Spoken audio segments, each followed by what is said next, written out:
Have you ever heard of something called a cognitive bias? It's a type of mental shortcut which was helpful to cavemen, but now that we're living in a completely different world, is doing more to screw us over.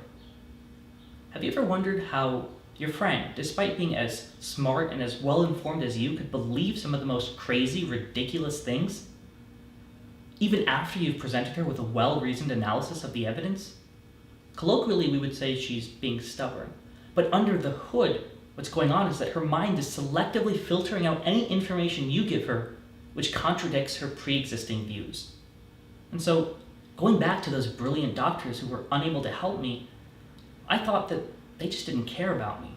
But because of positive psychology, I realized there were cognitive biases at work. People consistently overestimate the amount of happiness that something will bring them. Have you ever wondered about the fact that we're 4 times richer than folks were 40 years ago? We have the internet, fast cars, amazing TV shows and movies, so many things that they didn't have back then, and yet the average person now reports being just 7% happier.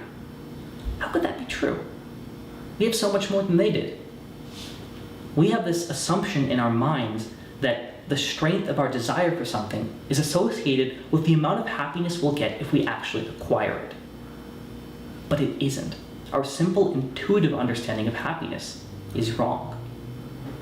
Of course, we're not the first ones to realize that.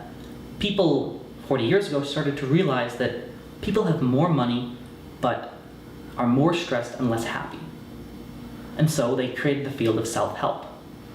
But even though those people in self-help have great intentions, there's a problem. For every 10 suggestions they might give you and that you might read, 2 might contradict each other, 5 might not actually help you in the long term, 1 might make things worse, and only 1 or 2 might actually help you. And so, wanting better answers, over the past 3 years, I've studied positive psychology, the science of happiness. We've looked at the happiest, most productive, most creative people and tried to figure out what makes them different. We've taken all those self-help ideas, the good and the bad, and we've tested them out so that you don't have to, so that you know which ones work. You don't have to guess.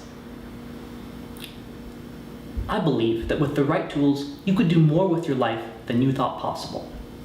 At Happier Human, I've combined the rigors of academia with the accessibility of self-help so that you can have those tools.